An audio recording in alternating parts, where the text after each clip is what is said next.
2 பேதுரு 2ஆம் அதிகாரம் 1-2 வரைக்கும் வசனங்களை வாசிக்கலாம். 2 பேதுரு 2:1-2. கள்ள தீர்க்கதரிசிகளும் ஜனங்களுக்குள்ளே இருந்தார்கள். கள்ள தீர்க்கதரிசிகள் ஏன் சொல்லப்பட்டிருக்கு? பொய்ய பேசுறாங்க என்று சொல்லி அர்த்தம். கள்ள தீர்க்கதரிசி ஜனங்களுக்குள்ளே இருந்தார்கள், அப்படியே உங்களுக்குள்ளும் கள்ள போதகர்களும் கள்ள போதகர்களும் ஏன் பொய்ய பேசுறவன் அர்த்தம், அவ்வளவுதான். வேதத்துல இல்லாததை பேசுகிறவன், தன்னுடைய சுயமாய் பேசுகிறவன், சுயமாய் கர்த்தருடைய வார்த்தையை வியாக்கியானம் பண்றவன் கள்ள போதகன் என்று சொல்லி அர்த்தம். ரொம்ப சிம்பிள். அவர்கள் கேட்டுக்கு ஏதுவான என்ன பண்ணுவாங்கன்ட்டு நீங்க கேட்டீங்க அப்படி சொன்னா வேதம் உங்களுக்கு எக்ஸ்பிளைன் கொடுக்குது. என்ன கள்ள தீர்க்க தரிசனம், என்ன கள்ள போதனை பண்ணுவாங்க, பல இருக்குதுன்னு நிறைய லிஸ்ட் பண்ணலாம்.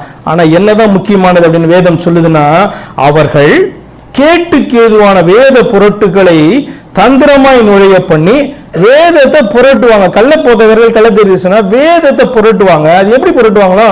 தந்திரமா புரட்டுவாங்களா? அவங்களுக்கு தெரிஞ்சு போய் புரட்டுறாங்களா, தெரியாம புரட்டுறாங்களா அப்படின்லாம் கேள்வி நீங்க கேட்டிருக்கிறீங்க.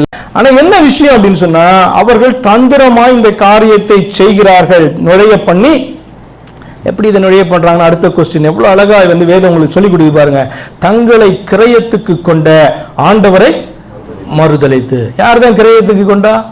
உங்களை கிரயத்துக்கு கொண்டவர், என்னை கிரயத்துக்கு கொண்டவர், அல்லது அப்படி போதிக்கிறவனையும் கிரயத்துக்கு கொண்டவர் யாருன்னா இயேசு கிறிஸ்து. அப்படின்னா ஒரு விலையை செலுத்தி உன்னை மீட்டவர் என்று சொல்லியார். விலையை செலுத்தி மீட்டினவர் 2000 வருஷத்துக்கு முன்பாக வந்த இயேசு கிறிஸ்து மட்டுமே.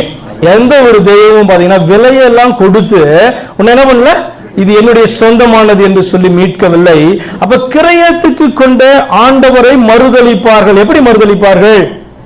இன்னொருத்தர் இருக்கிறாரு, இதான் சிம்பிளா, இன்னொருத்தர் இருக்கிறாரு, இவரை காட்டிலும் ஒருத்தர் பெரியவர் இருக்கிறாரு, இவரை காட்டிலும் இவர் ஹெல்ப் பண்றவங்க இன்னொருத்தர் இருக்கிறாரு சொல்லி கேட்டுக்கு ஏதுவான வேத பொருட்கள் எப்படி பண்ணுவாங்க? இயேசுவை இல்லைன்னு சொல்ல மாட்டாங்க. நல்லா கவனித்து கொள்ளுங்க. இயேசுவை இல்லைன்னு சொல்ல மாட்டாங்க, இயேசுவை கிறிஸ்து இல்லைன்னு சொல்ல மாட்டாங்க, இயேசுவை கர்த்தர்னு சொல்ல மாட்டாங்க, இயேசுவை தெய்வம் இல்லைன்னு சொல்ல மாட்டாங்க. சொல்லுவாங்க, ஆனா கர்த்தரே தெய்வம்ன்ற வார்த்தையில இடறி தொப்பு தொப்புன்னு விழுவாங்க. என்ன அப்படின்னு சொன்னா, கர்த்தரே தெய்வம்னா என்ன அர்த்தம்? கர்த்தர் என்று சொல்லப்படுவர் மட்டும்தான் தெய்வம் என்று அர்த்தம். ஆனா கர்த்தரும் தெய்வம் அப்படின்னு சொன்னா நிறைய பேருக்கு புரியவே புரியாது. நிறைய பேருக்கு இவங்க இயேசுவை கர்த்தர்னு சொல்றாங்க, இயேசுவை தெய்வம்னு சொல்றாங்க. இயேசுவின் தெய்வம் கிடையாது, அதை தானே வெளியில இருக்கவங்களும் சொல்றாங்க. எத்தனையோ பேர் இயேசுவை தெய்வம் ஏற்றுக்கொள்றவங்க இருக்காங்க. ஆனா உள்ள வர்ற கிறிஸ்தவன், பரலோகத்துக்கு போற கிறிஸ்தவனா இயேசு மட்டுமே தெய்வம்னு சொல்றவனா இருக்கணும். இல்லை என்று சொன்னால் கர்த்தரே தெய்வம் என்று சொல்லுகிற வேத வசனம் அவனை கீழே தள்ளும், இடர பண்ணும். ஏனென்று சொன்னால் கர்த்தருடைய வார்த்தையில விளையாட முடியாது. ஏன் அப்படி சொன்னா, அது 2 பக்கமும், அது 2 பக்கமும் கருக்குள்ள பட்டயமா இருக்கிறபடினால இந்த பக்கம் எடுத்துட்டு நான் சுத்திடுவேன் அப்படின்னு சொன்னா அது உன்னதான் முதலாவது அது கிழிக்கும் என்பதை நீ அறிந்து கொள்ள வேண்டும். அப்ப பொய்யர்கள் என்று சொன்னா என்ன அர்த்தம்? மீட்டவரை மறுதலிக்கிறவர்கள் என்று சொல்லி அர்த்தம். மறுதலித்து தங்களுக்கு தீவிரமான அழிவை வருவித்து. உடனே ஒன்னாகலையா உங்களுக்கு தீவிரமான அழிவு அப்படின்னு சொன்னா நியாய தீர்ப்பை குறிக்கிறதான வார்த்தை. இப்படி அநியாயம் பண்றாங்க, இப்படி பேசுறாங்க, இவ்வளவு பெரிய போதகரா இருக்காரு, ஆனா வந்து சத்தியத்தை பேசாம இருக்கிறார், தீவிரமான அழிவை வருவித்துக் கொள்ள. என்ன அர்த்தம்னா, நீ பரலோகத்துக்குள்ள பிரவேசிக்க முடியாது. மனம் திரும்பலன்னா பரலோக ராஜ்யத்துக்கு உன்னால பிரவேசிக்க முடியாது.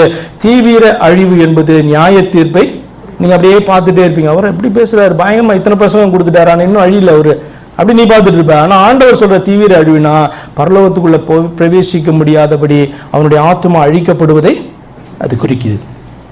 பாருங்க, அவர்கள் நிமித்தம் சத்திய மார்க்கம் தூஷிக்கப்படும். உண்மையா இல்லையா?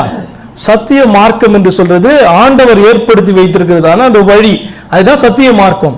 அப்ப இவர்கள் நிமித்தம், வேதத்தை புரட்டுகிற நிமித்தமாய் சத்திய மார்க்கம் தூஷிக்கப்படுமா? இவர்கள் தான் பொய்யர்கள். எப்படி பரலோகத்துக்கு போக முடியும்? அதனால தான் ஆண்டவர் அப்படி சொல்றாரு. என்ன உடனே நீங்க வந்து பொய்யர்கள்னா என்ன, விக்கிரக ஆராதனைக்காரன்னா, சூனியக்காரர்னா, கொலை பாதகர்னா என்ன அப்படின்றது நீங்க புரிந்து கொள்ளணும். நாய்கள் அப்படின்னு சொன்னா ரொம்ப சிம்பிளான வார்த்தை. அது எதை குறிக்குதுன்னா, கிறிஸ்துவை ஏற்றுக்கொள்ளாதவர்கள், இன்னும் காணியாட்சிக்குள்ள வராதவர்கள், கிறிஸ்துவில் அங்கம் ஆகாதவர்கள் என்று சொல்லி அர்த்தம். அதுதான் இதனுடைய மீனிங். இப்ப பிள்ளை நாய் அப்படின்னு சொன்னா, பிள்ளை உள்ள வந்து டேபிள்ல டைனிங் டேபிள்ல இருக்கிறது சாப்பிடும். நாய் அப்படின்னு சொன்னா டைனிங் டேபிள்ல இருந்து கீழே விழுறதை சாப்பிடும், இல்லை நம்ம போடுறதை சாப்பிடும். இப்ப நாய்கள்னு சொன்னா ஆண்டவர் திட்டல, ஒரு உண்மையை சொல்லி கொடுவார். என்னன்னா, நீ ஏற்றுக்கொண்டு என்னுடைய பிள்ளையா நீ மாறல. அவர் சொல்றாருல, நான் அவன் தேவனாய் இருப்பேன், அவன் என் குமாரனாய் இருப்பான். யாரு? அல்பா ஒமேகா அப்படின்றவர் உன்னுடைய பிதா, அவருக்கு நீ பிள்ளை இல்லை அப்படின்னு சொன்னா உன்னை நாயின்னு அவர் சொல்றாரு. அது காரணம் என்னன்னா, உன்னை அவர் நேசிக்காமல்ல, ஒரு உண்மையை சொல்றாரு, நீ இன்னும் என்னுடைய வீட்டுக்குள்ள நீ வரவில்லை என்று ஆண்டவர் சொல்றார்.